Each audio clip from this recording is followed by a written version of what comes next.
Provérbios, capítulo 31, e o versículo 10. Pode dizer amém? Amém. Está escrito: mulher virtuosa, quem a achará? O seu valor muito excede o de finas. Glorifico o Deus Todo-Poderoso, o Deus Pai de nosso Senhor e Salvador Jesus Cristo, o Deus de Abraão, o Deus de Isaac, o Deus de Jacó, o Deus dos patriarcas, o Deus dos profetas, o Deus dos apóstolos, o Deus dos pactos e das santas alianças, o Deus da Bíblia, o Deus de Gênesis, o Deus de Êxodo, o Deus levítico, o Deus de Números, o Deus de Deuteronômio, o Deus de Josué, o Deus de Juízes, o Deus de Ruth, o Deus de Samuel, o Deus de Reis, o Deus de Crônicas, o Deus de Esdras, o Deus de Neemias, o Deus de Esther, o Deus de Jó, o Deus de Salmos, o Deus de Provérbios, o Deus de Eclesiastes, o Deus de Cantares, o Deus de Isaías, o Deus de Jeremias, o Deus de Lamentações de Jeremias, o Deus de Ezequiel, o Deus de Daniel,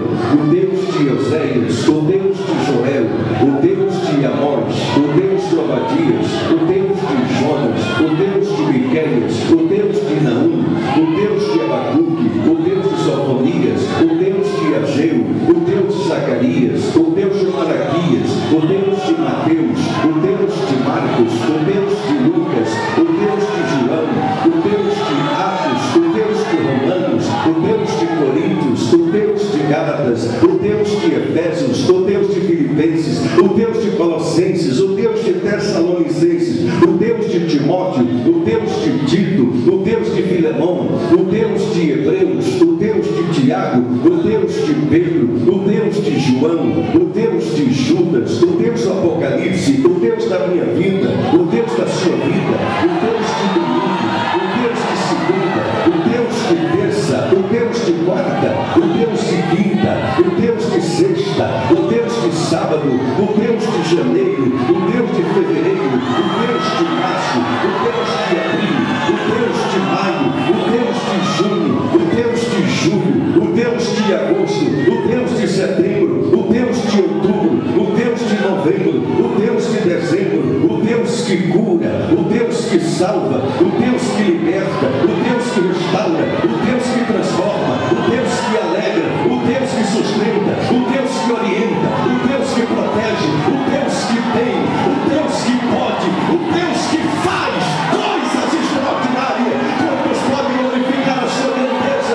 Levante a sua mão para o céu e solte aquele glória a Deus que está preso na sua garganta. Solte aquele aleluia que está entalado na sua alma e glorifique o nome do Senhor por um minuto, porque Deus está presente conosco neste lugar. Nós já sentimos a sua glória.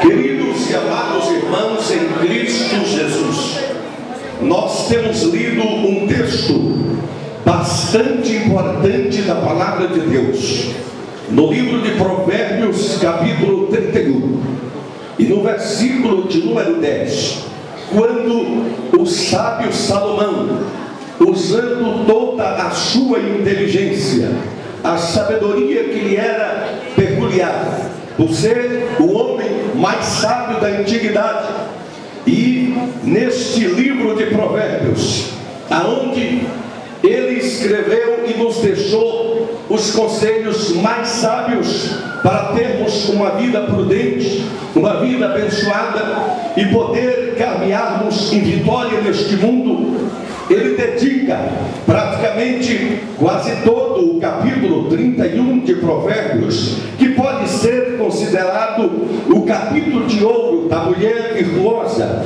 porque, queridos irmãos, aqui está, sem dúvida, todas as qualidades de uma mulher dotada de muitas virtudes, todas as qualidades de uma mulher rara, todas as qualidades de uma mãe valiosa, de uma esposa valiosa, encontramos, queridos e amados irmãos, Salomão descrevendo, sem dúvida, e valorizando o caráter e a conduta da mulher virtuosa, de maneira, queridos irmãos, que nós percebemos claramente que esta é a grande diferença que existe entre o cristianismo e as demais religiões. Os irmãos conhecem muito bem, queridos e amados irmãos, que as três maiores religiões do mundo, que somando essas três religiões, ultrapassa em muito metade da população mundial. Se somar as três maiores religiões, que é o cristianismo,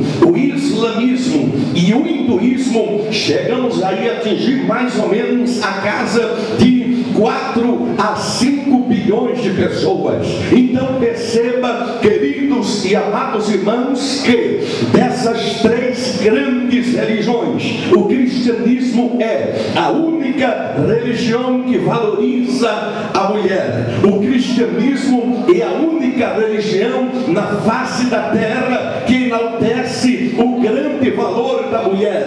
Porque se vocês forem estudar, por exemplo, no islamismo, a mulher não tem sequer direitos e a mulher é tido como um ser inferior ao homem. No hinduísmo, por exemplo, a mulher é um objeto, é tão discriminada que quando nasce em um lar uma menina, não há nenhuma comemoração e nenhum festejo. E se por um acaso o casal tiver duas meninas seguidas, os vizinhos dizem que este casal só pode estar amaldiçoado pelos deuses. Mas quando nasce um menino, há toda uma comemoração, há toda uma festa, porque justamente, queridos irmãos, faz parte da cultura oriental o desprezo à mulher, porque durante muito tempo se difundia praticamente em todas as culturas que a mulher era a única responsável pelo fracasso da humanidade, pela queda do homem, pelo fato de Eva ter primeiro cedido ao pecado no jardim do Éden, ter desobedecido a palavra de Deus e depois induzido o homem a pecar. E parece que a mulher carregava todo esse trauma, todo este peso do pecado sobre as suas costas, como se ela fosse a única culpada na história, de maneira que até muitos teólogos tinham até um coro que dizia: uma mulher por nome Eva foi a causa da queda do primeiro homem da história, Adão. Uma mulher por nome Dalila foi a causa da queda do homem mais forte da Bíblia, Sansão. Uma mulher por nome Batseba foi a causa da queda do homem segundo o coração de Deus, Davi. As mulheres foram a causa da queda do homem mais sábio da Bíblia, Salomão. Mas muitos também esquecem que foi através de uma mulher por nome Maria que veio o Salvador do mundo.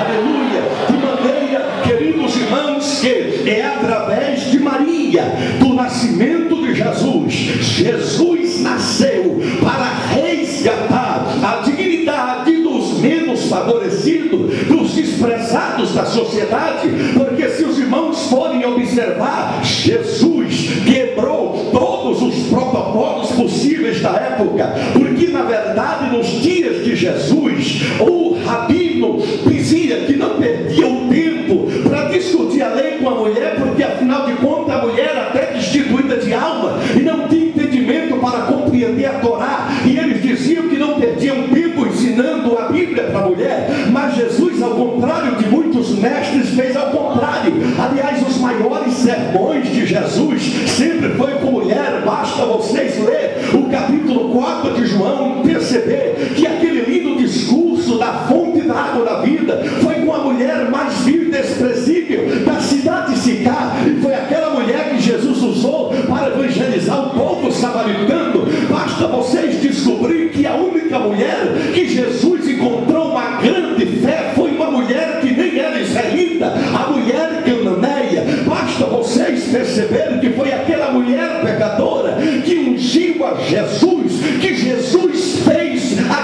fariseu que murmurava, daquela mulher compreender que ali havia uma alma e que Jesus contemplou muito amor naquele coração e perdoou aquela mulher e deixou aqueles fariseus cada vez mais perplexos com o que Jesus fazia, porque Jesus, queridos irmãos, a Bíblia diz, não só tinha um grupo de apóstolos, como em Lucas capítulo 8, versículo 1 até o 3, tinha também um grupo de mulheres que lhe serviam e lhe prestavam assistência e ainda sustentava o seu ministério.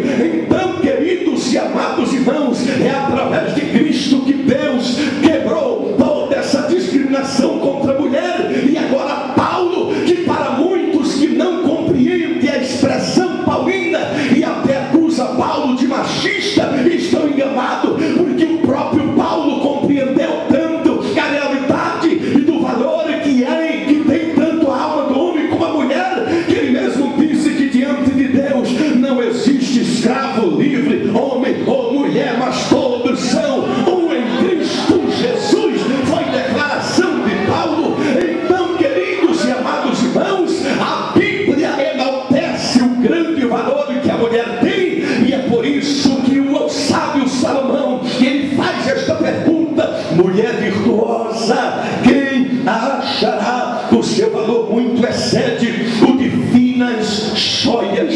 Em outra expressão bíblica diz: o seu valor muito excede o dos rubins. Interessante, queridos irmãos, como Salomão realmente, na sua grande sapiência, ele pegou justamente aquilo que é mais objeto de cobiça da mulher. Qual é a mulher que não gosta de joia? Qual é a mulher que não gosta de pedras preciosas? Qual é a mulher que não enche os seus olhos de encanto quando ela vê na vitrine muitas joias e pedras preciosas? Realmente é um colírio para os olhos.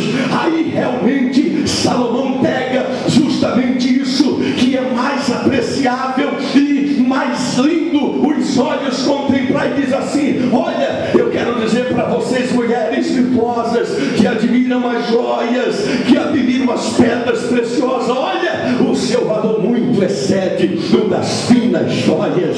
Aleluia! Você pode ter um estoque de joias na sua casa, você pode ter verdadeiramente um porta-joia com as joias mais caras e as pedras mais preciosas, mas saiba de uma coisa: para Deus o seu caráter, o seu valor excede o dos rubis, excede o das finas joias. Aí, queridos e amados irmãos, eu fui procurar uma explicação da Bíblia e eu perguntei: mas Salomão, por que é que você diz que a mulher virtuosa, o valor excede o das finas joias, excede o dos rubis? Aí eu fui encontrar uma resposta pelo próprio Salomão. Aí eu pesquisei a Bíblia e eu descobri que no livro de Provérbios apenas duas coisas excede o valor dos rubis. Apenas duas coisas excede o valor das finas joias. Então, a primeira coisa que excede o valor das joias é a mulher virtuosa, e a segunda coisa que excede o valor das joias é a sabedoria. Mas pastor, aonde que você encontrou isso? Em Provérbios capítulo 8 e no versículo de número 11, olha o que Salomão disse: porque melhor é a sabedoria do que joias,